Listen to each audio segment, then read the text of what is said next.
Hey everybody, this is Chapter 6, Section 4.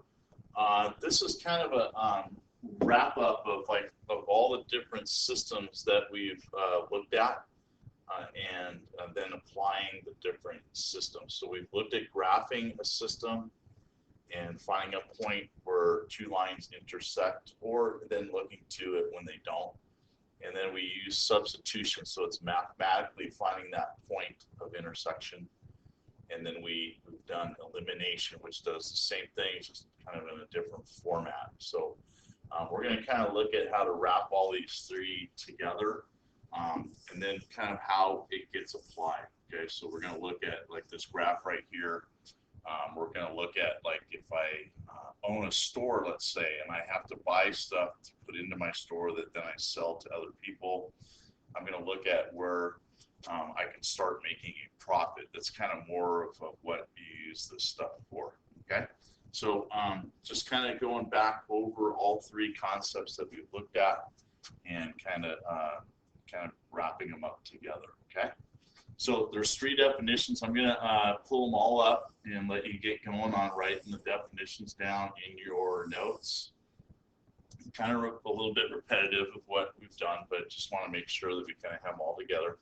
Once again, too, I try to move a little bit quicker during videos, so if I go too fast, just hit pause, get your notes caught up, and then hit play again. We can keep moving on, all right? So remember with graphing, we want a picture. It's going to create a picture. I'm going to have two lines on a graph. I'm looking for where they intersect, and that point, is my answer. And then occasionally, we got the parallel lines thing where they don't intersect, so there's really no answer. And then we get two lines that actually are on top of each other, so that means I have many different answers or infinite answers, okay? For substitution, really what you're trying to do is to get one of the variables isolated and then substitute it into the other one. Okay, so when it says solved, here in the definition it says solved, a better word for me is isolated. Okay. And then once I get one of them isolated, then I can substitute into the other equation for that same variable. And the other thing too, with substitution elimination, you get a little bit of control. You can make decisions on what you want to do and how you want to do it. There's no real, supposed perfect way to do it. So that's kind of nice. You have some control. For elimination, we want to make sure that we're getting both variables to the same side of the equation, both equations, and then you're going to try to eliminate one of them. Okay, so that's when we're having matching but opposites, matching values of the coefficient but opposite signs of that same coefficient. Okay, and that's the other thing too, you get a little bit of control on which one you would like to eliminate. But both with substitution elimination, you have to make sure that you're going back and getting a solution to the other variable that you were either substituting for or eliminating. Okay, so make sure you're getting both points. Okay, so in this picture here, like I said, I used an example, like I own a skate shop downtown, and I don't make the boards or the trucks or the wheels or the other equipment or the clothing. I go to some company that makes that stuff, and they sell that stuff to me, and they'll sell me a set of wheels for $5, but I want to eat, I want to put gas in my car, I have to pay for electricity at the store and other things to run the store, so I have to mark those wheels up and be able to make a profit, or in this case an income. Okay, so the expenses are what I bought the wheels, but then I have to turn the electricity on, heat the place, clean it, whatever. Those are expenses. So I got to find a place where once I've met all my expenses, I can now start making income, and now that income, is for me to live, right? Buy food at the grocery store, put gas in the car, etc. Okay, so that's, once again, that's an X and a Y value that you're looking at for a break-even point. Okay. Typically, you're going to put on this graph, we're just in the first quadrant, we're going to have the items that we're selling. So, sticking with the store theme, and, you're selling stuff and buying stuff, and that's going to be measured in dollars. Okay. Okay. So we're going to do some word problems here. We want to make sure that, we're reading it carefully and kind of putting some values and variables to certain things. We're going to write two equations, and we're going to have to put it in y equals mx plus b form so that we can graph it. So that's another thing that with this particular one, you have to be able to do that. Okay. All right. So let's read this. A fashion designer makes and sells hats. The material for each hat costs $5.50. The hats sell for $12.50. The designer spends $1,400 on advertising. How many hats must the designer sell to break even? Okay. So what we're going to do here is we're going to write an equation for the income. Where do I make my money? All right. So I'm making money when I sell hats. Okay. So I'm going to write an income equation, and I'm still going to use y and x. Okay. So my y is my income, and my income is derived from the amount that I sell the hats for and how many hats I actually sell. So I'll call that x. Okay. But, my income is based on what my expenses are. Okay. So my expenses are going to be, I'm going to use y because that was kind of money again. But my expenses are going to be how much it cost me to make a hat. So, or to go buy them. Doesn't matter if I'm buying them or making them myself, but to make them, I had to buy the material. So it's going to be $5.50 per hat. I don't know how many hats I'm making. Okay.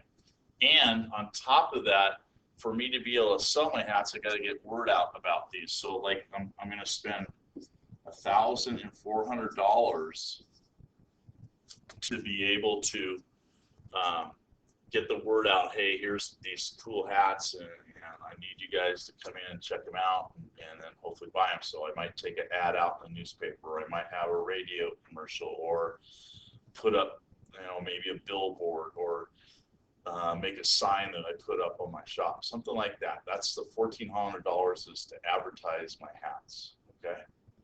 So now I've got this situation here where I've got two equations that represent my income and my expenses. Okay. Now, if you guys see this, I've got y is really my income and my expenses. So if they're both y, well, this y equals this, and this y equals that. And, we talked about this before, y equals y. So can I set these equal to each other? And then can I solve it for x? Because the question is, how many hats do I have to sell to break even? The pen's not working here today. Maybe it's just me. There we go. Okay. So another way I could do this, I don't have a picture to graph it, so I'm using, in this case, I'm using substitution.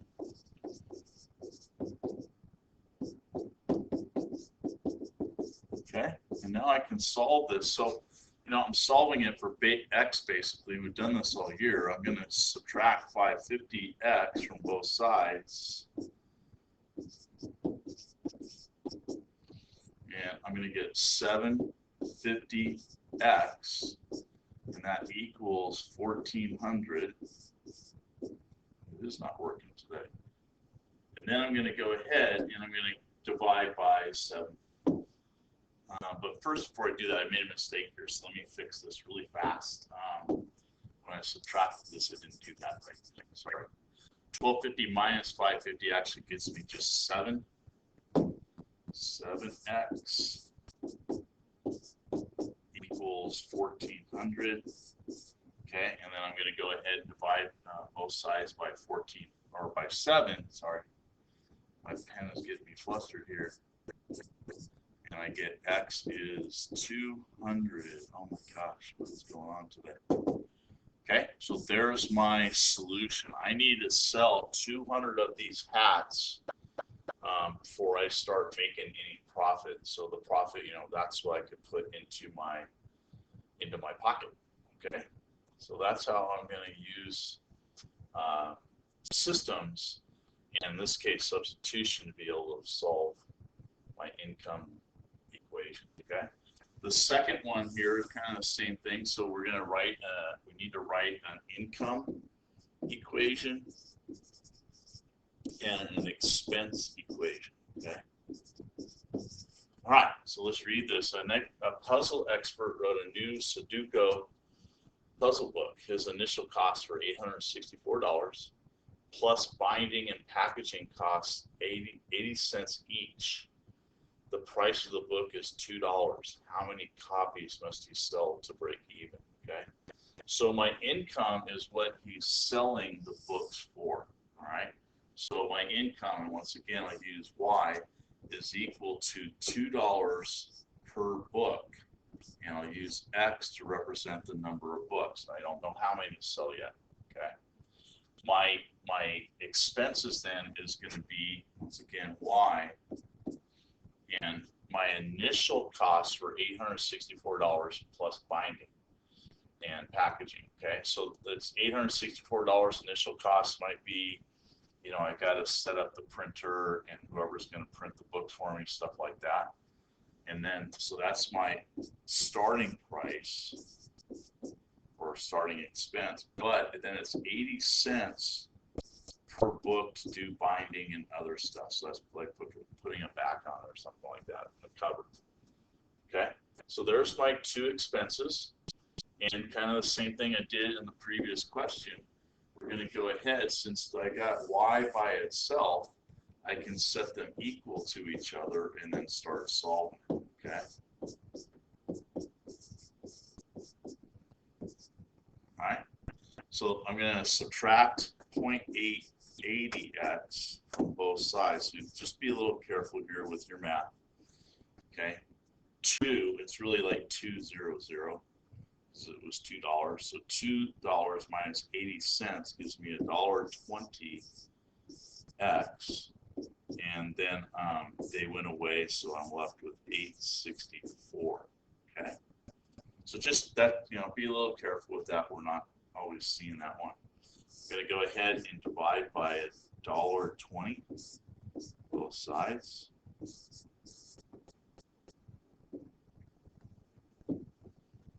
And those go away. You're left with x equals 720. So I'm going to have to sell 720 of these puzzle books to be able to break even. All right. Okay, so not too difficult in these two questions, in the sense of, you got to set up the equation. Not too difficult to do that, but you got to learn how to do that, and we got to think it out a little bit and understand there's some business here. And so if you ever get into business, like you want to run your own place, this is the kind of stuff that you're going to have to do to understand how much to price things for, how much I really need. So I'm actually going to make money, so I can do what everybody else does with a paycheck. Just go out and buy food and other things. Okay. All right. So that was kind of just really quick. How you're going to apply these different things on your classwork and stuff. We're just having you do a couple of things that are like a review of the 3 different concepts: graphing it, substitution, elimination. So just make sure you can kind of it's going to teach you to understand which system is best for you, and also then how to deal with certain little things that kind of come up, like what we just did. Okay. So once again, if you need any help, please ask, and we'll get that worked out together. All right. Thanks.